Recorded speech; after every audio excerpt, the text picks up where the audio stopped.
चलिए आज हम लोग शुरू करते हैं प्रस्तावना पर क्लास शुरू करते हैं। प्रस्तावना किसे कहते हैं? प्रस्तावना क्या है? संविधान का निचोड़ कहा जा सकता है उसको। ठीक है, संविधान में किन आदर्शों का अनुसरण किया गया है, किन बातों का उल्लेख है, वो संक्षेप में बताया गया है। किसमें? प्रस्तावना में। कोई भी जो रिसर्च होता है, शोध पत्र होता है या कोई भी किताब होता है, ठीक है, तो उसमें देखिएगा प्रस्तावना होता है ना। प्रस्तावना क्या होता है? प्रियम्बल अंग्रेजी में कहते हैं उसको। हमारे यहाँ जो संविधान का प्रस्तावना है उसको उद्देशिका भी कहा जाता है। क्या? उद्देशिका। प्रस्तावना अंग्रेजी में क्या? प्रियम्बल। तो प्रस्तावना जो है वो संविधान का या किसी भी किताब का या किसी भी शोध का प्रस्तावना वो बताता है कि शोध में या किताब में या संविधान में क्या कुछ कहा गया है, किस दर्शन का फॉलो किया गया है, किस दर्शन को या किस सिद्धांतों आदर्शों का अनुसरण करके संविधान की रचना की गई है। समझ गए ना? तो प्रस्तावना निचोड़ होता है। किसी भी चीज की प्रस्तावना उस चीज का क्या होता है? निचोड़ होता है। तो यहाँ हम लोग प्रस्तावना पर चर्चा करेंगे और हम लोग का टारगेट है ये एग्जाम। तो पहले एग्जाम में ये देख लेते हैं क्वेश्चन पूछने की प्रकृति क्या है, प्रस्तावना से प्रश्न कैसे पूछे जाते हैं। तो कब कब पूछा गया है? ट्रेंड एनालिसिस में देखिए 42वीं में, 42वीं, 45वीं, 64वीं और 68वीं। 42वीं, 45वीं, 64वीं, 68वीं में धर्मनिरपेक्षता पूछा गया है। प्रस्तावना से ही संबंधित है, गत्यात्मक धर्मनिरपेक्षता। और 3 में पूरी तरह प्रस्तावना से पूछा गया। तो 42वीं में क्या है? प्रस्तावना की प्रकृति।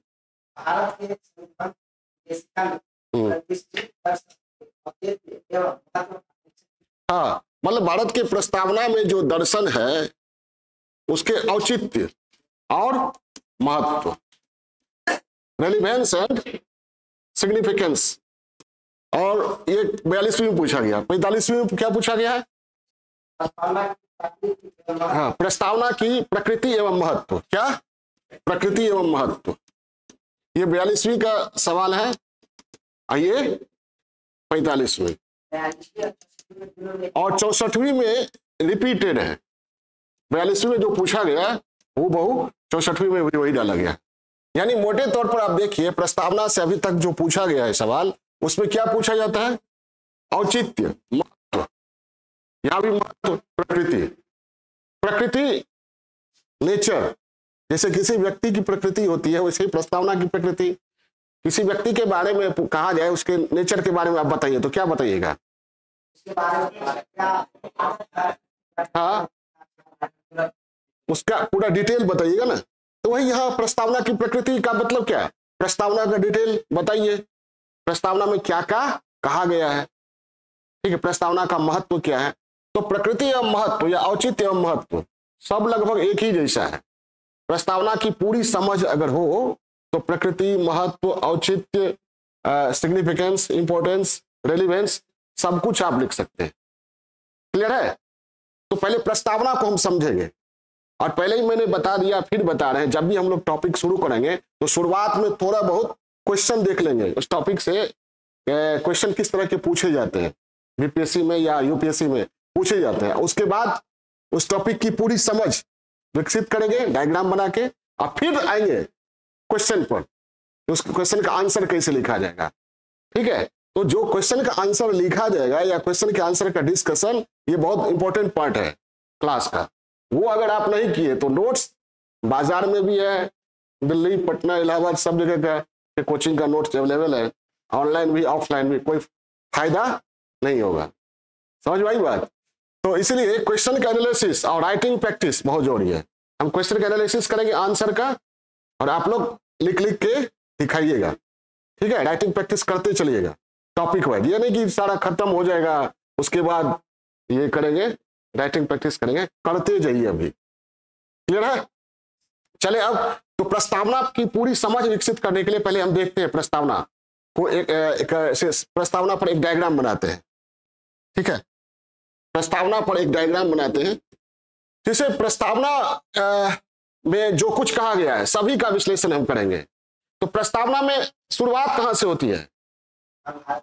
हम भारत के लोग, ठीक है, हम भारत के लोग, यानी प्रस्तावना में शुरू में ही कह दिया गया है कि संविधान किसने बनाया है?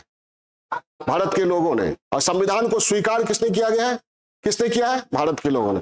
किसके लिए संविधान बना है? भारत के लोगों के लिए। हम भारत के लोग, और डॉट डॉट डॉट लास्ट में क्या है? अंगीकृत, अधिनियमित, आत्मार्पित करते हैं, यानी इस संविधान को स्वीकार करते हैं, स्वयं को संविधान के प्रति समर्पित करते हैं, है ना। तो शुरुआत में बताया गया है क्या? संविधान का स्रोत हम भारत के लोग, यानी संविधान का निर्माण किसने किया है, किसके लिए किया है, और संविधान को समर्पित कौन है? तो सब में क्या है? We the people of India, स्पष्ट कहा गया, हम भारत के लोग। ये बताता है संविधान का स्रोत। और हम ये भी बताता है कि हमारे संविधान में संप्रभु कौन है? संप्रभु कौन है? भारत के लोग, ठीक है, भारत के लोग। उसके बाद क्या है? भारत को संप्रभुत्व संपन्न, पंथ निरपेक्ष, समाजवादी, लोकतंत्रात्मक गणराज्य बनाने के लिए हम भारत के लोग भारत को संप्रभुत्व संपन्न, पंथ निरपेक्ष, समाजवादी, लोकतंत्रात्मक गणराज्य बनाने के लिए, यानी दूसरे पैरा में क्या है कि भारत को किस तरह का बनाना है, भारत क्या होगा, कैसा भारत होगा। तो भारत कैसा होगा? भारत में शासन का स्वरूप कैसा होगा? भारत का स्वरूप क्या कैसा होगा? क्या होगा? संपूर्ण प्रभुत्व संपन्न और पंथ निरपेक्ष होगा भारत, समाजवादी होगा भारत, लोकतंत्रात्मक होगा भारत, गणराज्य होगा भारत, ठीक है। ये शासन का स्वरूप है। हम भारत के लोग भारत को संप्रभुत्व संपन्न, पंथ निरपेक्ष, समाजवादी, लोकतंत्रात्मक गणराज्य बनाने के लिए भारत के लोग ये अपना संकल्प प्रस्तुत कर रहे हैं बनाने के लिए। तो दूसरे क्लॉज में, दूसरे पैरा में क्या हो गया? भारत को किस तरह का बनाना है। तीसरे पैरा में तथा उसके समस्त नागरिकों को, पहले भारत के शासन का स्वरूप क्या है वो क्लियर किया गया है। अब नागरिकों को, नागरिकों के संदर्भ में क्या क्या बातें, तथा उसके समस्त नागरिकों को सामाजिक, आर्थिक, राजनीतिक न्याय, न्याय के यहां 3 आयाम, कौन कौन? सामाजिक, आर्थिक, राजनीतिक न्याय, विचार, अभिव्यक्ति, विश्वास, धर्म और उपासना की स्वतंत्रता। यहां स्वतंत्रता के 5 आयाम, विचार, अभिव्यक्ति, विश्वास, धर्म और उपासना। तो न्याय हो गया, स्वतंत्रता हो गया, और क्या उसके बाद? प्रतिष्ठा और अवसर की समता। समता के कितने आयाम? 2। कौन कौन? प्रतिष्ठा और अवसर। यहां पर आर्थिक समानता की बात नहीं की गई, याद रखिएगा। क्या है? प्रतिष्ठा और अवसर। उसके बाद क्या है? तो क्या क्या आया दर्शन में? क्या क्या आया? न्याय, स्वतंत्रता, समानता, जस्टिस, फ्रीडम, इक्वलिटी, आया ना? 3 आया ना? न्याय के कितने आयाम प्रस्ताव में बताया गया? सामाजिक, आर्थिक, राजनीतिक। फिर स्वतंत्रता के कितने आयाम? 5, विचार, अभिव्यक्ति, विश्वास, धर्म और उपासना। समता के प्रतिष्ठा और अवसर। क्लियर रखिएगा, आर्थिक समानता की बात इसमें नहीं की गई है। हमारा देश पूरी तरह समाजवादी नहीं है, ठीक है। अवसर की समानता है, आर्थिक समानता नहीं है। तो प्रतिष्ठा और अवसर की समता तथा राष्ट्र की एकता और अखंडता को सुनिश्चित करने वाली बंधुता। दर्शन 4 हो गए, कौन कौन? न्याय, स्वतंत्रता, समानता, बंधुत्व। फ्रांसीसी क्रांति में यही नारा दिया गया था, ठीक है। इक्वलिटी, लिबर्टी, फ्रेटर्निटी, ये 3 था। और 3 के अतिरिक्त यहाँ क्या है? जस्टिस। क्या क्या आ गया? जस्टिस, लिबर्टी, इक्वलिटी, फ्रेटर्निटी, चारों है ना। ये प्रस्तावना का दर्शन है। क्लियर हो गया? तो क्या आपने देखा अभी तक प्रस्तावना को? एक खंड में क्या है? संविधान किसने बनाया, किसके लिए बनाया, और संविधान को समर्पित कौन है? हम भारत के लोग, we the people of India. यानी भारत के लोगों ने स्वयं पर शासन करने के लिए कानूनों को स्वयं ही बनाया है, किसी और ने नहीं। और संविधान का अंतिम स्रोत और संविधान की संप्रभुता का स्रोत कौन है? भारत के लोग। दूसरे पैरा में क्या है? भारत को किस तरह का बनाया जाएगा? किस तरह का बनाया जाएगा? संप्रभुत्व संपन्न, समाजवादी, पंथ निरपेक्ष, लोकतंत्रात्मक, गणराज्य। और तीसरे पैरा में क्या है, तथा उसके समस्त नागरिकों को सामाजिक, आर्थिक, राजनीतिक न्याय, विचार, व्यक्ति विश्वास, धर्म और उपासना की स्वतंत्रता, प्रतिष्ठा और अवसर की समता। क्लियर हो गया? 3 क्लियर हो गया। उसके बाद क्या है, और राष्ट्र की एकता और अखंडता को सुनिश्चित करने वाली बंधुता। उसके बाद क्या है, बढ़ाने के लिए दृढ़ संकल्प होकर। कौन कह रहा है, ये संकल्प कौन ले रहा है? भारत के लोग। क्लियर है? एक लाइन से है, सब जुड़ा हुआ है आपस में। हम भारत के लोग भारत को बनाने के लिए ... और उसके समस्त नागरिकों को ... बढ़ाने के लिए दृढ़ संकल्प होकर। उसके बाद तिथि का उल्लेख है, किस तिथि को, मिति मार्ग शीर्ष शुक्ल सप्तमी संवत 2006 विक्रमी, यानी 26 नवंबर 1949 को इस संविधान को अंगीकृत, अधिनियमित, आत्मार्पित करते हैं। ये कौन कह रहा है? हम भारत के लोग।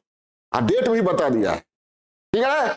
यानी प्रस्तावना का जो है 4 खंड हो गया। एक, संप्रभुता का स्रोत, संविधान का स्रोत किसने बनाया?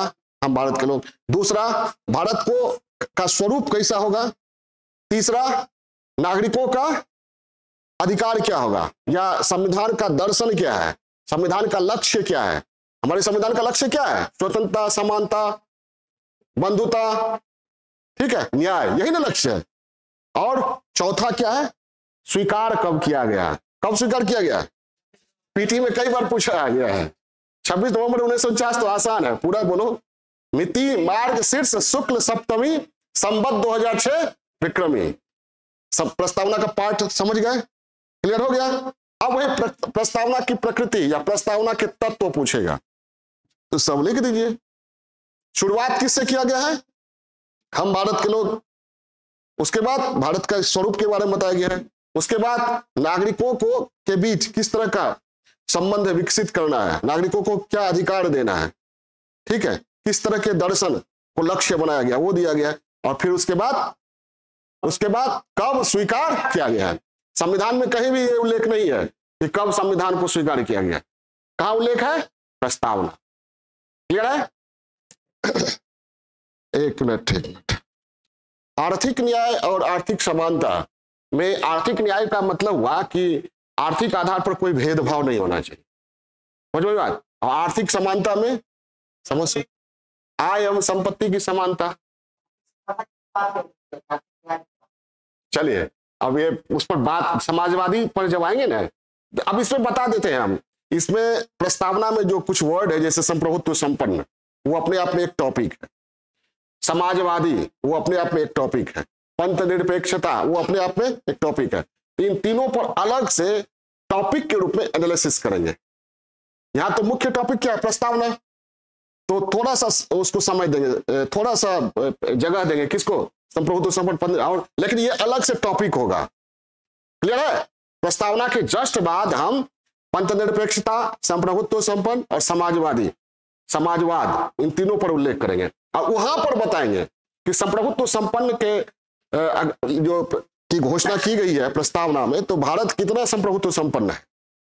समाजवादी शब्द डाला गया है। समाजवादी शब्द पहले नहीं डाला गया था, 42वां संविधान संशोधन से डाला गया। हाँ, एक प्रस्तावना का एक पहलू और है कि 42वां संविधान संशोधन के बाद प्रस्तावना में क्या क्या ऐड किया गया। क्या क्या ऐड किया गया? तो क्या क्या ऐड किया गया है 42वां संविधान संशोधन के द्वारा प्रस्तावना में? समाजवादी, पंथ निरपेक्षता और अखंडता, इन 3 शब्दों को डाला गया है 42वां संविधान संशोधन के द्वारा। क्लियर है? तो अभी तक प्रस्तावना के बारे में आप लोग परिचित हो गए। क्या क्या पहलू है प्रस्तावना के? कितने आयाम? मुख्यतः 4 आयाम मैंने बताया। पहले क्या बताया गया है कि संविधान का स्रोत कौन है, संप्रभुता का स्रोत कौन है, संविधान कौन बना रहा है, किसने बनाया है, और किसने संविधान को स्वयं को समर्पित किया है, किसके लिए समर्पित है वो। दूसरा आयाम क्या है कि भारत को कैसा, किस तरह का विकसित होना है, किस तरह का बनाना है, संप्रभुत्व संपन्न बनाना है, समाजवादी बनाना है।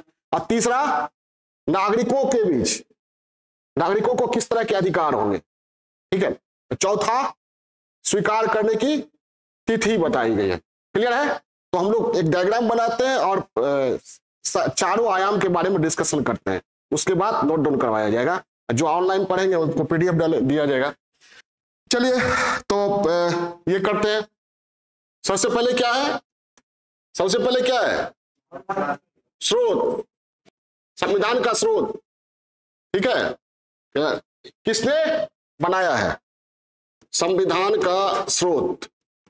स्रोत कौन है, सिंपल यह लिखा हुआ है, हम भारत के लोग, we the people of India. ठीक है, क्या लिखा हुआ है, we the people of India. ठीक, अमेरिका में लिखा हुआ है we the people of United States of America, हम संयुक्त राज्य अमेरिका के लोग, यानी वहां के लोग अमेरिका के नहीं है, संयुक्त राज्य। वहां संप्रभुता संघ में और राज्यों में बटी हुई है। हमारे यहाँ क्या है, यहां लिखा हुआ है भारत के राज्यों के लोग, नहीं, सिर्फ भारत के लोग। हमारे यहाँ राज्य का अस्तित्व है, लेकिन संप्रभुता किसमें है, भारत में, संघ में, भारत के लोगों में। भारत खंड में विभाजित नहीं है। प्रशासनिक सुविधा के लिए यहाँ राज्यों का अस्तित्व है, संघात्मक व्यवस्था है, लेकिन संप्रभुता किसमें निहित है, भारत में, भारत संघ में, है ना। अनुच्छेद, संविधान पढ़िएगा आगे आप, अनुच्छेद 2, 3, 4 में क्या है, संघ, केंद्र क्या कर सकता है, राज्यों के नाम, सीमा, क्षेत्र में परिवर्तन कर सकता है, राज्यों का अस्तित्व भी समाप्त कर सकता है। और अनुच्छेद 352, 356, 360 क्या है, राज्यों पर केंद्र का शासन स्थापित हो जाता है। राज्यों के बारे में निर्णय लेने का अधिकार कौन, किसको हो जाता है, तब राज्य विधानमंडल का कार्य कौन करने लगता है, संसद। क्लियर है। तो ये हम भारत के लोग, ये बहुत कुछ कहता है। इसका तात्पर्य क्या है कि संविधान का निर्माण किसने किया है, भारत के लोगों ने किया है। स्वयं को शासित करने के लिए जिन कानूनों, जो कानून होने चाहिए, उन कानूनों को भारत के लोगों ने स्वयं बनाया है, किसी के द्वारा थोपा नहीं गया है। यानी क्या बता, ये है संप्रभुता का स्रोत कौन है, संप्रभुता का स्रोत भारत के लोग हैं। संविधान निर्माता कौन है, कौन है, भारत के लोग हैं। ठीक है, संप्रभुता क्या है, विभाजित है, अखंड। जैसे मैंने बताया ना, संयुक्त राज्य अमेरिका में क्या है, संप्रभुता विभाजित है, राज्यों में भी है और संघ में भी है। हमारे यहाँ संयुक्त राज्य अमेरिका क्या है, अविनाशी राज्यों का अविनाशी संघ है।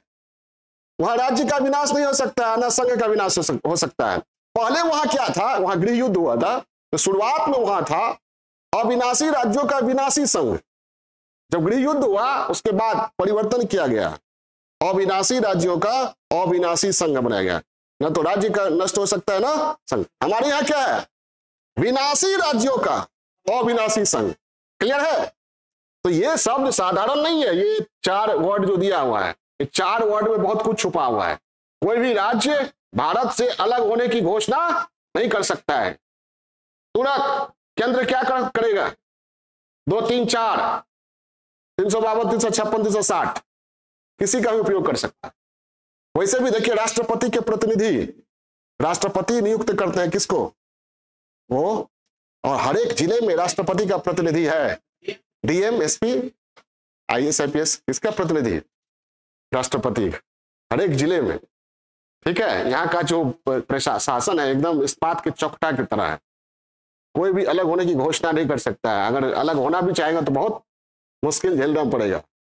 समझ में आई बात। तो ये 4 वर्ड जो है बहुत कुछ बताता है। क्या बताता है, समझ गए क्या, कि संविधान निर्माता कौन है, हम भारत के लोग। ये बताता है भारत के लोगों की संप्रभुता का, कि भारत के लोग उन कानूनों द्वारा शासित होंगे जो उन्होंने स्वयं बनाया है, किसी ने थोपा नहीं है। ये बताता है कि हमारी देश की संप्रभुता क्या है, अखंड है, विभाजित नहीं है। दूसरा है भारत में शासन का स्वरूप कैसा होगा, भारत का स्वरूप कैसा होगा, कैसा होगा। हम भारत के लोग भारत को क्या क्या संप्रभुत्व संपन्न और समाजवादी और पंथ निरपेक्ष और लोकतंत्रात्मक और गणराज्य बनाने के लिए। यही ना भारत के लोग संकल्प प्रस्तुत कर रहे हैं कि हम भारत को किस तरह का बनाने जा रहे हैं, किस तरह का, संप्रभुत्व संपन्न। अब हर एक वर्ड का हम लोग विश्लेषण करेंगे, जो नोट्स में भी होगा। जब प्रस्तावना के तत्व पूछे जाएंगे या प्रस्तावना का महत्व, प्रस्तावना की प्रकृति, तो ये लिख करके इसके बाद इसको डील करना पड़ेगा। संप्रभुत्व संपन्न है, तो संप्रभुत्व संपन्न का तात्पर्य क्या है?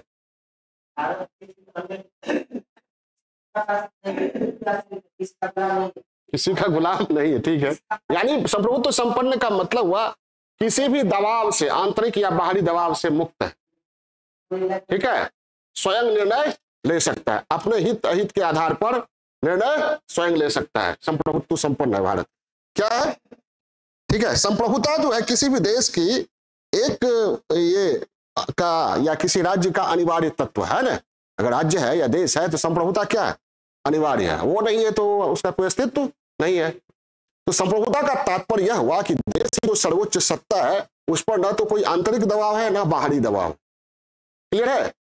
तो भारत संप्रभुत्व संपन्न है, क्योंकि भारत जिस संविधान के द्वारा, अब कैसे है थोड़ा सा डील कीजिएगा ना, कैसे है? क्योंकि भारत जिस संविधान के द्वारा भारत का शासन संचालित होता है, उस संविधान को भारत के लोगों ने बनाया है। पहला संप्रभुता है। यहां संप्रभुता क्या है पहले बता दिया मैंने, अखंड है, विभाजित नहीं है। संप्रभुता किसमें निहित है? भारत में, भारत के लोगों में निहित है। क्लियर है? और थोड़ा सा इतिहास भी बता दीजिएगा। जैसे हमारा देश जब आजाद हुआ तो संप्रभुत्व संपन्न देश के रूप में हमने निर्णय लिया, ना तो हम अमेरिका के साथ जाएंगे ना रूस के साथ जाएंगे, हम स्वयं रहेंगे, गुट निरपेक्ष। ठीक है? तो हमारी संप्रभुता शुरू से ही है, आज भी है। रूस यूक्रेन युद्ध हो रहा है तो ना तो रसिया के, ठीक है, हमारे विदेश मंत्री ने क्या कहा, जब पूछा गया कि आप रसिया के पक्ष में है कि यूक्रेन के पक्ष में, तो उन्होंने क्या कहा, शांति के पक्ष में। ठीक है, अरब इजराइल युद्ध हो रहा है, उसमें भी हम यही चाहते हैं, शांति के पक्ष में। हमास वाले भी आतंकवादी कार्रवाई बंद करे और इजराइल भी ये कार्रवाई बंद करे, हिंसक कार्रवाई बंद करे। क्लियर है? तो संप्रभुत्व संपन्न। ऐसे आज के समय में देखा जाए तो सभी देश अंतरराष्ट्रीय नियमों से, शर्तों से बंधे होते हैं। यूएनओ का, WTO का, IMF का, वर्ल्ड बैंक का शर्त सब पर लागू होता है। समझ आई बात है ना? तो बंधे होते हैं। तो पूरी तरह संप्रभुत्व संपन्न कोई भी देश नहीं है। तो चूंकि भारत पर भी अंतरराष्ट्रीय नियम है ना लागू होता है, यूएनओ का या ये वर्ल्ड बैंक का, IMF का, और भारत कई संगठन से बंधा हुआ है। जैसे सार्क में है तो सार्क का चार्टर भारत पर लागू होगा ना। जैसे G20 है तो G20 का को फॉलो करना पड़ेगा भारत को, बिम्स्टेक फॉलो करना पड़ेगा भारत, नैम उसको फॉलो करना पड़ेगा। तो इस तरह आज देखा जाता है कि कोई भी देश वास्तव में 100% संप्रभुत्व संपन्न नहीं है। तो क्या आप कह सकते हैं कि संप्रभुत्व संपन्न भारत नहीं है? ठीक है, ठीक है। बहुत सारे बहुराष्ट्रीय संगठनों के नियम के, चार्टर के कानून भारत पर लागू होते हैं, लेकिन इन संगठनों में या इन संगठनों के नियमों को, कानूनों को, बातों को मानने के लिए भारत बाध्य नहीं है। भारत जब चाहे संगठनों की सदस्यता छोड़ सकता है, और भारत इन संगठनों में ये शामिल हुआ है स्वयं से प्रेरित होकर, बाध्य होकर नहीं। जो यह बताता है कि भारत भले ही संगठनों, बहुराष्ट्रीय संगठनों या अन्य संगठनों का सदस्य है, लेकिन संप्रभु देश के रूप में, क्योंकि स्वयं अपने हितों के आधार पर, स्वयं की प्रेरणा के आधार पर गया है, और जब भी चाहे अलग हो सकता है। जैसे कहा जाता है कि भारत राष्ट्रमंडल का सदस्य है, और राष्ट्रमंडल की चीफ कौन होती है?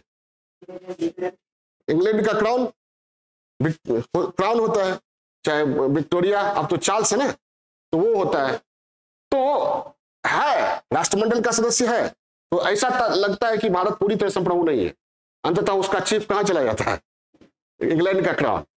लेकिन भारत स्वयं की प्रेरणा से उसमें शामिल है। जब चाहे भारत उससे अलग हो सकता है और राष्ट्रमंडल का कोई भी निर्णय भारत पर थोपा नहीं जा सकता और भारत उसे स्वीकार भी नहीं करेगा। स्वीकार करना भी होगा तो अपने हित अहित के आधार पर, अभी तक देखा गया है।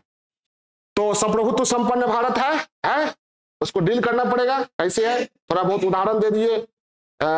ये जब हमारा देश आजाद हुआ उस समय हम लोगों ने किसी गुट में जाना स्वीकार नहीं किया और अभी का उदाहरण दे दिए। हमारी जो नीति है अभी भी किसी महाशक्ति के पिछलग्गू बनने की नीति नहीं है। हम किसी भी राष्ट्रीय अंतरराष्ट्रीय मामले पर स्वयं निर्णय लेते हैं अपने हित अहित के आधार पर। समाजवादी शब्द का क्या तात्पर्य हुआ? सिंपल मीनिंग ये हुआ, समाजवाद और पूंजीवाद। यहां पूरी तरह डिटेल में नहीं जा रहे हैं, समाजवाद पर अलग से ही चैप्टर एक टॉपिक पढ़ाएंगे आप लोग, वहां पूरी डिटेल से समझाएंगे। यहाँ सिंपल बताते हैं समाजवाद और पूंजीवाद में अंतर, सिंपल, ज्यादा जटिल नहीं करेंगे हम। उत्पादन और वितरण, किसी भी अर्थव्यवस्था में दो चीज मुख्य होता है, उत्पादन और वितरण, वस्तु और सेवा का। उत्पादन और वितरण पर जब पूंजीपतियों का, निजी क्षेत्र का प्रभुत्व होता है तो वह क्या हो गया? पूंजीवाद। और जब उत्पादन और वितरण पर समाज, और समाज का प्रतिनिधित्व कौन करता है? सरकार का ये नियंत्रण हो तो उसको क्या कहते हैं? समाजवाद।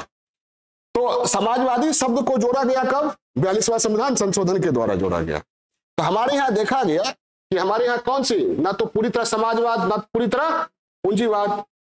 हमारे यहाँ क्या है? अवसर की समानता है। हमारे यहाँ समाजवाद उस रूप में नहीं है जैसे सोवियत रूस में या चाइना में या उत्तर कोरिया में।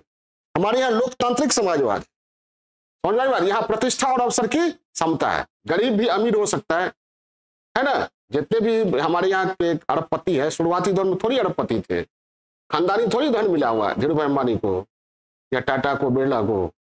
शुरुआती दौर में जैसे राजतंत्र होता है उसमें वंशानुगत चला आता है। तो प्रतिष्ठा और अवसर की समता है, आर्थिक शोषण नहीं है। हमारे यहाँ समाजवाद का क्या मतलब हुआ? आर्थिक शोषण नहीं हो, आर्थिक क्षेत्र में अवसर की समानता हो, ठीक है। और बहुत सारे ऐसे क्षेत्र हैं जिस पर हमारे यहाँ क्या है? सरकार का प्रभुत्व है। किसका है? सरकार का प्रभुत्व है। जब हमारा देश आजाद हुआ तो महत्वपूर्ण उद्योगों पर, अर्थव्यवस्था के महत्वपूर्ण क्षेत्रों पर सरकार का प्रभुत्व था ना। मिक्स्ड इकोनॉमी अपनाया गया। लेकिन 1991 के बाद भारत के समाजवादी स्वरूप में थोड़ा बदलाव आया है। पूंजीवाद और निजी क्षेत्र का वर्चस्व बढ़ा है। इसका ये क्या है? इसका प्रमाण क्या है कि जो सरकारी क्षेत्र के उद्यम है या संस्थाएं हैं उनका क्या हो रहा है? विनिवेश हो रहा है।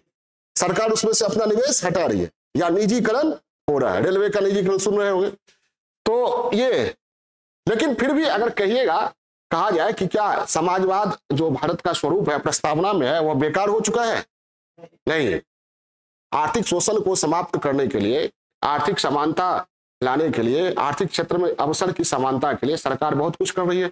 समाजवाद का मतलब ये भी तो होता है लोगों का कल्याण। तो लोगों के कल्याण के लिए सरकार कार्यक्रम चला रही है। बहुत सारे कार्यक्रम राज्य स्तर पर और केंद्र स्तर पर चलाए जा रहे हैं। प्राथमिक शिक्षा मुफ्त में दिया जा रहा है, हॉस्पिटल्स है, ठीक है, और जहां तहां भूमि सुधार भी किए जा रहे हैं। तो ये समाजवादी पर डिटेल हम लोग बताएंगे। पंथ निरपेक्ष का मतलब क्या हुआ? अंग्रेजी में इसके लिए सेकुलर वर्ड का यूज किया गया।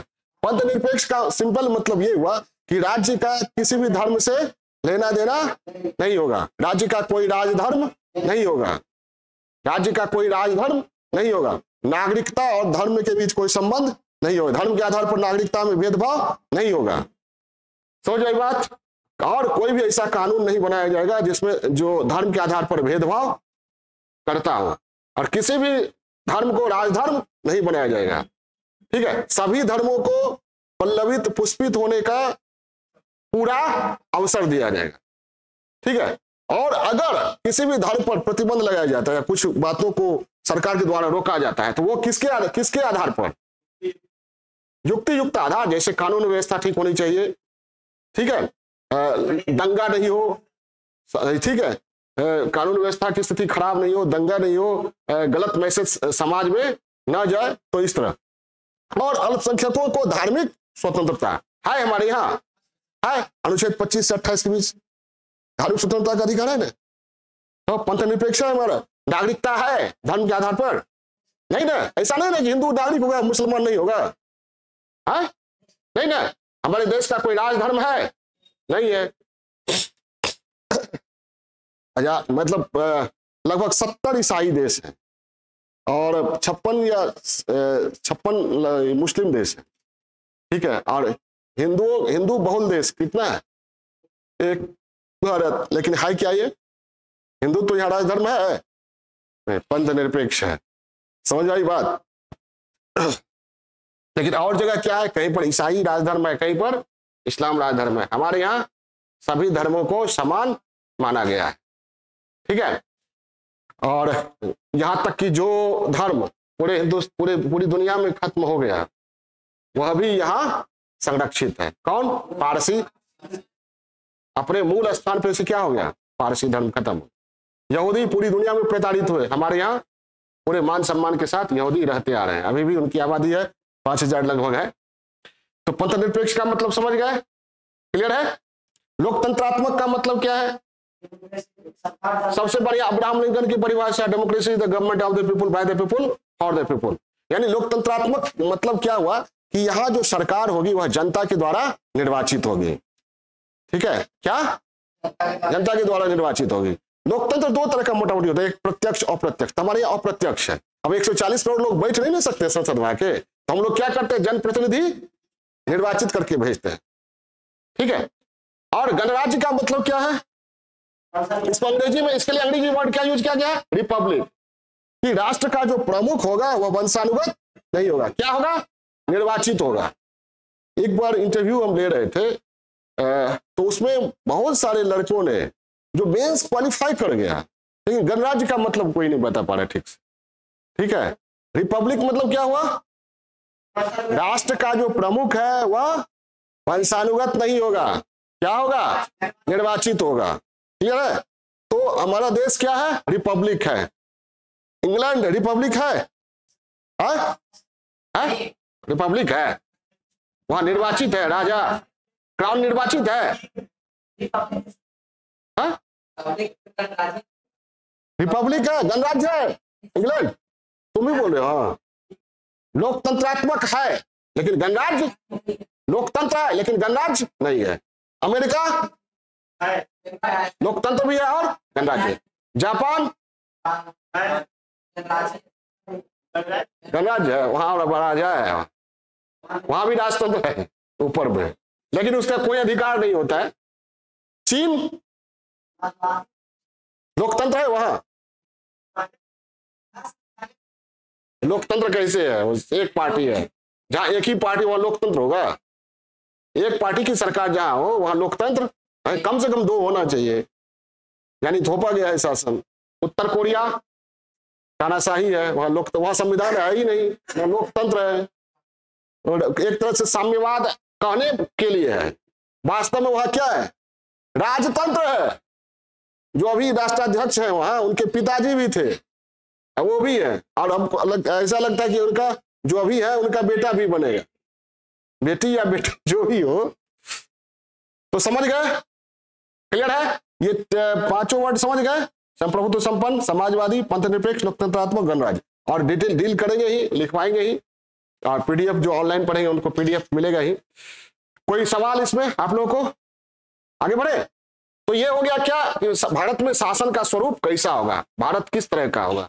क्लियर है? उसके बाद अब क्या है? हम भारत के लोग भारत को संप्रभुत्व संपन्न, समाजवादी, पंथ निरपेक्ष, लोकतंत्रात्मक, गणराज्य बनाने के लिए तथा उसके समस्त नागरिकों को, अब है संविधान में क्या दर्शन है, लक्ष्य है, क्या है? नागरिकों के अधिकार। अब यहां पर देखिए क्या है, तीसरा डायमेंशन में क्या लिखा हुआ है? तथा उसके समस्त नागरिकों को सामाजिक, आर्थिक, राजनीतिक न्याय, विचार, व्यक्ति, विश्वास, धर्म और उपासना की स्वतंत्रता, प्रतिष्ठा और अवसर की समता, राष्ट्र की एकता और अखंडता को सुनिश्चित करने वाली बंधुता। उसके बाद क्या है? बढ़ाने के लिए, मतलब नागरिकों के बीच ये सब चीज स्थापित करने के लिए, नागरिकों के बीच ये स्थापित करेगा। और करेगा कौन? भारत। भारत के लोगों का प्रतिनिधित्व कौन करेगा? शासन। यानी शासन का लक्ष्य क्या है वो इसमें दिया गया है।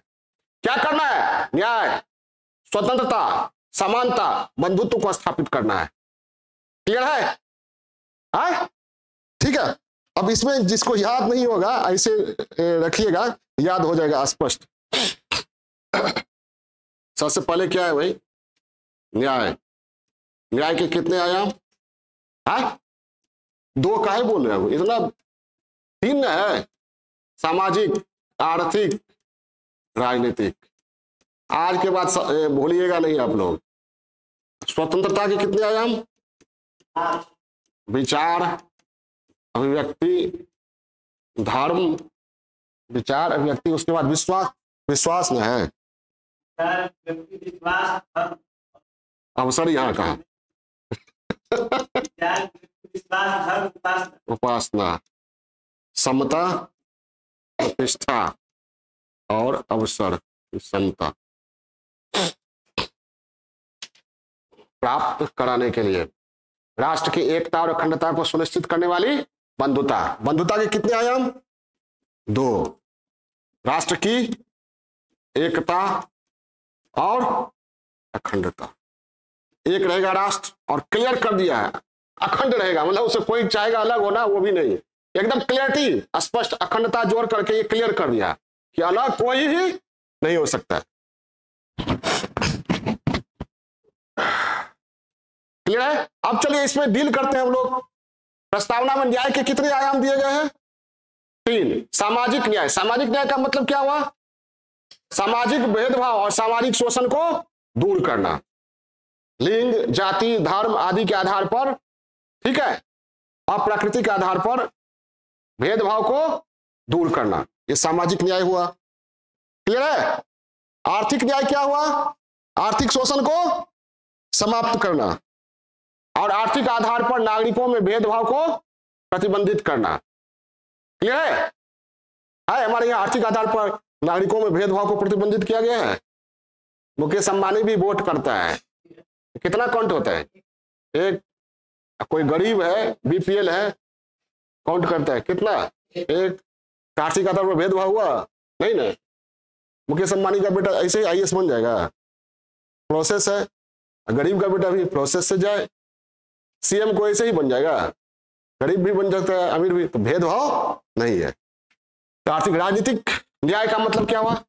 राजनीति में किसी प्रकार का भेदभाव नहीं होना, समान भागीदारी। तो हमारे यहाँ है वयस्क मताधिकार है, भेदभाव है नहीं, किसी भी आधार पर भेदभाव है? अभी बताया मैंने, आर्थिक आधार पर वोटिंग में भेदभाव है। कोई भी वोट करे, करोड़पति की कौड़ीपति एक ही होगा। हाँ, वयस्क कोई भी हो जाए वोट देगा, वयस्क कोई भी हो जाए, मुकेश अंबानी का बेटा या बीपीएल का बेटा, वयस्क हो गया, वोट देने का अधिकार हो। समझ भाई बात? ये नहीं जो करोड़पति है उसको बचपन में ही वोट देने का अधिकार मिल जाएगा। तो वयस्क मताधिकार है और राजनीति में समान भागीदारी, कोई भी बन सकता है, शर्तें पूरा करके कोई भी एमपी एमएलए बन सकता है, प्रतिनिधि उम्मीदवार के रूप में खड़ा हो सकता है। तो सामाजिक, आर्थिक, राजनीतिक न्याय समझ गए। स्वतंत्रता, विचार, व्यक्ति, विश्वास, धर्म और उपासना की स्वतंत्रता है हमारे यहाँ। विचार की स्वतंत्रता है और प्रतिबंध लगाया गया है, लेकिन प्रतिबंध किस आधार पर लगाया गया है?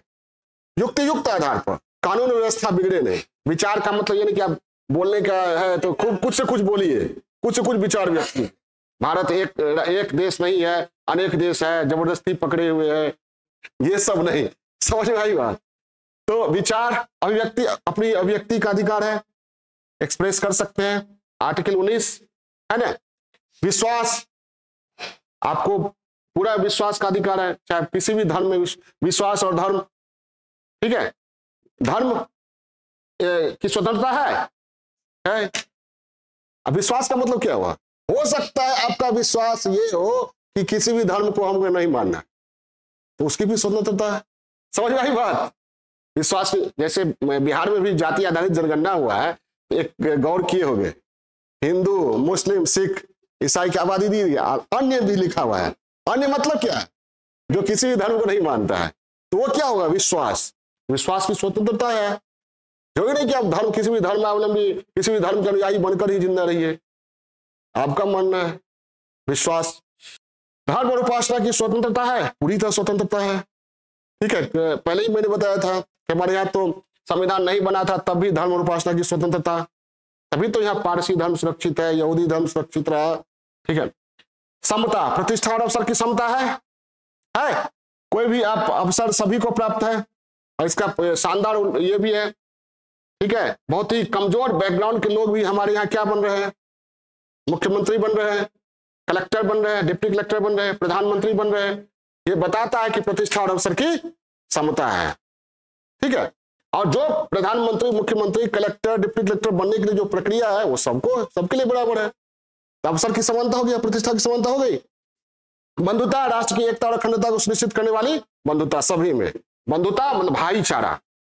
भाईचारा को बढ़ाने के लिए ये क्यों रखा गया है? ताकि राष्ट्र के लोग अब एक दूसरे के प्रति समर्पित रहे, सहिष्णु रहे, सहअस्तित्व बनाए रखे। ठीक है। ये बनाने के लिए उसके बाद क्या है? हम भारत के लोग भारत को संप्रभुत्व, संपन्न, समाजवादी, पंथनिरपेक्ष, लोकतंत्र और गणराज्य बनाने के लिए तथा उसके समस्त नागरिकों को सामाजिक, आर्थिक, राजनीतिक न्याय, विचार, व्यक्ति विश्वास, धर्म और उपासना की स्वतंत्रता, प्रतिष्ठा और अवसर की समता, राष्ट्र की एकता और अखंडता को सुनिश्चित करने वाली बंधुता बढ़ाने के लिए। उसके बाद क्या? दृढ़ संकल्प होकर अपनी संविधान सभा में डेट दिया हुआ है 26 नवंबर 1949, मिति मार्गशीर्ष शुक्ल सप्तमी संवत 2006 विक्रमी, यानी संविधान के स्वीकार करने की तिथि कब है? 26 नवंबर 1949, मिति मार्गशीर्ष शुक्ल सप्तमी संवत 2006 विक्रमी। लिख लीजिएगा, लिख दे। मिति मार्ग शीर्ष शुक्ल सप्तमी संवत 2006 विक्रमी क्या है? उसके बाद को एतद द्वारा इस संविधान को अंगीकृत, अधिनियमित, आत्मार्पित करते हैं। कौन कह रहा है? हम भारत के लोग। क्लियर हो गया? कितने आयाम हो गए? मुख्यतः कितने आयाम हो गए? 4। याद रहेगा ना? अंत में यहां पर अगर जगह बचता है तो आप लोग लिख लीजिए। संशोधन कब हुआ है? 42वां संविधान संशोधन के द्वारा क्या क्या जोड़ा गया? समाजवादी, पंथनिरपेक्ष, अखंडता। ये 42वां संविधान संशोधन से जोड़ा गया है। पंथनिरपेक्ष भी 42वां संविधान संशोधन से जोड़ा गया है। अब न्यायपालिका ने कहा है इसके संबंध में कि प्रस्तावना में संशोधन हो सकता है, लेकिन उन प्रावधानों में संशोधन नहीं हो सकता है जो संविधान का मूल ढांचा है। अब संविधान का मूल ढांचा क्या है? न्यायपालिका ने अलग अलग निर्णय में अलग अलग बताया। जैसे संप्रभुत्व संपन्न को किसी न्यायाधीश ने कहा ये मूल ढांचा है, पंथनिरपेक्ष मूल ढांचा है, लोकतंत्रात्मक मूल ढांचा है, गणराज्य मूल ढांचा, इसको हटा नहीं सकते हैं। समाजवाद और पंथनिरपेक्ष बड़ी विवादित रहा है। इस विवाद पर हम लोग बात करेंगे जब टॉपिक के रूप में इसका एनालिसिस करेंगे, तब बात करेंगे पूरी तरह। क्लियर है? कोई सवाल है? अब अगर पूछा जाता है संविधान के प्रस्तावना की प्रकृति, औचित्य, महत्व, लिख लीजिएगा। सब कुछ लिख देना। हाँ, अब इसमें महत्व जो है क्या, महत्व के संदर्भ में अगर लिखने के लिए कहा जाए तो क्या लिखिएगा, ये क्लियर कर देते हैं यहीं पर। महत्व क्या है? महत्व प्रस्तावना का आपका महत्व क्या है? किसी भी व्यक्ति का महत्व क्या होता है? उस व्यक्ति के व्यक्तित्व में जो होता है, नहीं समझे, वही महत्व है। तो इसमें क्या क्या है? महत्व ये है कि यह संविधान और यह बताता है कि भारत का संविधान भारत के लोगों द्वारा निर्मित है और यहाँ संप्रभुता किसमें निहित है? जनता में निहित है। ठीक है। यह भारत के शासन के स्वरूप को दर्शाता है। क्या है? भारत संप्रभुत्व संपन्न है, बता उसका डील कीजिए। और नागरिकों के बीच क्या है? शासन का लक्ष्य क्या है? नागरिकों के बीच सामाजिक, आर्थिक, राजनीतिक न्याय की स्थापना, विचार, व्यक्ति विश्वास, धर्म, उपासना की स्वतंत्रता की स्थापना। इसमें देखिए कौन कौन अनुच्छेद में दिया गया है। विचार, व्यक्ति विश्वास, धर्म, उपासना की स्वतंत्रता किस अनुच्छेद में? 19 में है, 25 से 28 में है। ठीक है। समता है 14 से 18। ठीक है। बंधुता अनुच्छेद 17 के द्वारा अस्पृश्यता खत्म किया गया है। समता क्या है? बंधुता का ही पर्याय हो गया। क्लियर है? तो ये है। और इसमें एकमात्र जगह है पूरे संविधान में जहां पर संविधान को स्वीकार करने की तिथि बताई गई। महत्व अगर लिखा जाए, लिख लोगे? अरे जोर से बोलिए, क्या लिखना है? वही तो टॉपिक के बारे में पूरी समझ विकसित कर लीजिए। उसके बाद क्वेश्चन सेटर क्या करता है, शब्दों का जाल, प्रकृति, महत्व, प्रासंगिकता कई तरह से बता देगा। प्रस्तावना पर प्रकाश डालिए, तो प्रकाश डालिए मत क्या, जब टॉर्च डालते हैं तो क्या जो होता है वही ना दिखता है, तो इस पर टॉर्च डालिए, क्या दिख रहा है, यही सब दिख रहा है। प्रस्तावना का विश्लेषण कीजिए, क्लियर है। तो शब्दों के माया जाल में उलझिएगा नहीं ना, क्लियर है, कोई दिक्कत। महत्व में क्या बताया गया है कि संप्रभुता का स्रोत, संविधान का स्रोत कौन है, शासन का, भारत का स्वरूप। अब महत्व में खाली पॉइंट नहीं लिख देना है, जैसे संप्रभुता का स्रोत है ना, कौन है, हम भारत के लोग, डील करना है, जैसे अभी डील किए थे ना उसे डील करना है। शासन का स्वरूप क्या है, तो ये है, अब इसको डील करना है।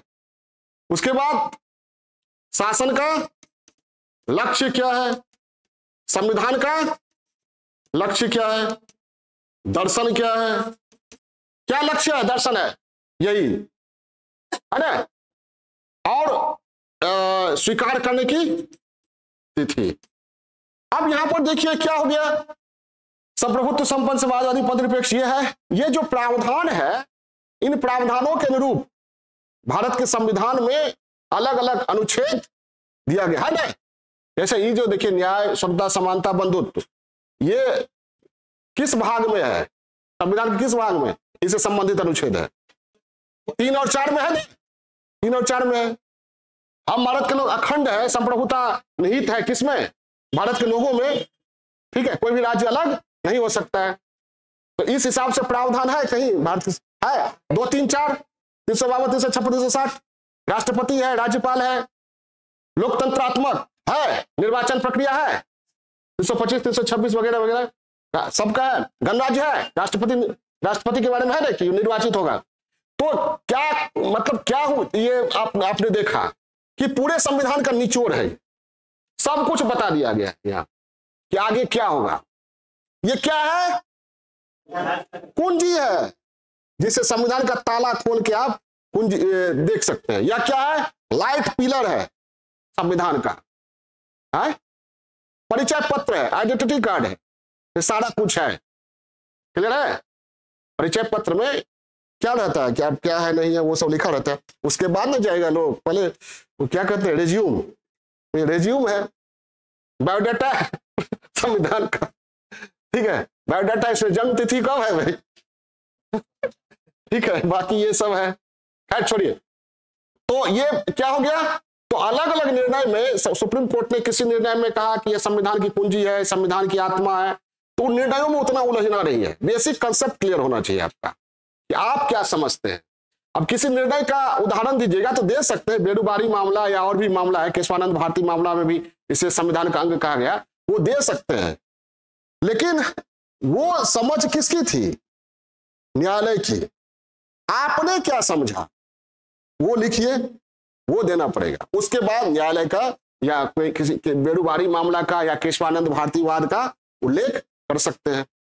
तो क्या हो गया, प्रस्तावना एक लाइन में पूछा जाए तो प्रस्तावना संविधान का निचोड़ है, संक्षिप्त रूप है, और यही इसका महत्व है। प्रस्तावना में संविधान निर्माताओं, भारत की जनता के सपने, आकांक्षाओं, आदर्शों, लक्ष्यों का उल्लेख किया गया। क्लियर है, कोई क्वेश्चन? अब जो क्वेश्चन पूछा गया 42वें में क्या पूछा गया, नहीं रहने दो। भारत के संविधान की उद्देशिका में प्रतिष्ठित दर्शन के औचित्य और महत्व, तो दर्शन है। उसके बाद क्या है, प्रस्तावना की प्रकृति और महत्व, 45वें में पूछा है ना, अब वही 64वीं में दोहराया है, तो प्रकृति और महत्व में लिख लीजिए। क्लियर है। उसके बाद मेरा बुक है, बुक में आप आंसर कैसे लिखा गया वो भी देख सकते हैं। और राइटिंग प्रैक्टिस जरूर करना है, क्योंकि समय कम होता है, तो कम समय में कैसे आप लिखे, ये लिखिएगा तभी संभव होगा, केवल लेक्चर सुनने या नोट्स रखने से संभव नहीं होगा। लिखिए और दिखाइए, ठीक है। गागर में सागर भरना होगा, गागर में सागर वाली शैली में लिखना पड़ेगा। मेरा बुक इसके लिए इनफ है, अब नोट्स भी देंगे, लिखाएंगे भी, वो भी इनफ है। क्लियर है। तब इन करें क्लास, कोई क्वेश्चन? अच्छा, बीपीएससी का ही नहीं, यूपीएससी का भी क्वेश्चन आप लोग रखा कीजिए। पहले ही मैंने बता दिया था, क्योंकि पॉलिटी में जितना कुछ हम पढ़ाएंगे वो यूपीएससी के लिए भी एनफ होगा और बीपीएससी के लिए भी, किसी भी पीएससी के लिए इंडिया में एनफ होगा जितना पॉलिटी पढ़ाएंगे, पीटी के लिए भी, मेंस के लिए भी। क्लियर है? Okay, bye.